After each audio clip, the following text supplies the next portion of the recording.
Rema hari ini, Markus 11 ayat 23. Aku berkata kepadamu, sesungguhnya barang siapa berkata kepada gunung ini, beranjaklah dan tercampaklah ke dalam laut, asal tidak bimbang hatinya, tetapi percaya bahwa apa yang dikatakannya itu akan terjadi, maka hal itu akan terjadi baginya.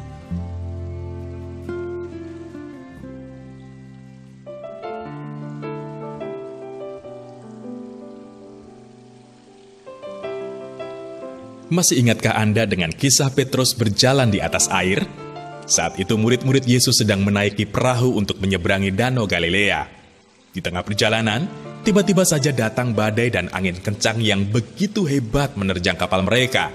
Saat semua murid sedang ketakutan, tiba-tiba saja mereka melihat Yesus datang menghampiri mereka dengan berjalan di atas air. Dari semua murid, hanya Petrus yang berani meminta Yesus untuk menyuruhnya berjalan di atas air. Sesaat Petrus berhasil berjalan di atas air, tetapi ia mulai goyah dan ketakutan saat ia merasakan angin berhembus begitu kencang. Pada akhirnya, ia hampir tenggelam. Yesus pun berkata pada Petrus, "Hei orang yang kurang percaya, mengapa engkau bimbang?" Matius pasal 4 ayat 31.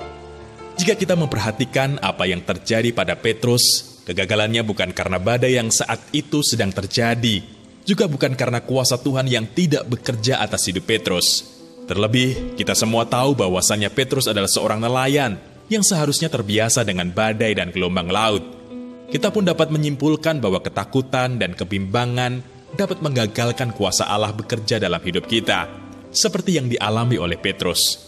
Iman kita berkobar-kobar saat akan memulai, namun saat maju selangkah demi selangkah dan kita mulai melihat tantangan, ketakutan dan kebimbangan mulai muncul dalam diri kita. Satu hal yang perlu kita yakini, Tuhan mengizinkan segala situasi yang kurang baik atau di luar kendali kita untuk melatih iman kita agar senantiasa aktif, sehingga dalam segala kondisi dan situasi yang buruk sekalipun, kita tidak goyah dan bimbang. Karena ketika iman kita aktif, kita akan melihat kuasa Allah bekerja dalam hidup kita secara luar biasa. Bahkan mujizat besar pun pasti terjadi atas hidup kita. Jadi, tetaplah pegang perjanjian damai Tuhan dan jangan bimbang. Aktifkan iman kita dan tetap percaya bahwa rencana Tuhan pastilah yang terbaik bagi kita, bahwa penyertaan dan tuntunan Tuhan selalu nyata atas hidup kita. Haleluya! Hal apakah yang seringkali memicu ketakutan dan kekhawatiran Anda dalam menghadapi situasi yang terjadi saat ini? Menurut Anda, mampukah kuasa Tuhan bermanifestasi dalam diri Anda? Bagaimana caranya supaya Anda tetap kuat dalam iman sehingga kuasa Tuhan benar-benar dinyatakan? Tuliskan komitmen Anda.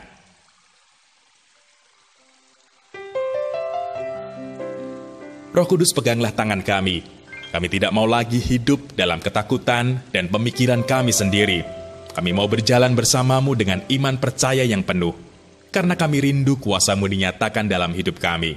Di dalam nama Tuhan Yesus, kami berdoa. Amin. Ketika iman diaktifkan, maka kuasa Allah bekerja dan mujizat besar terjadi.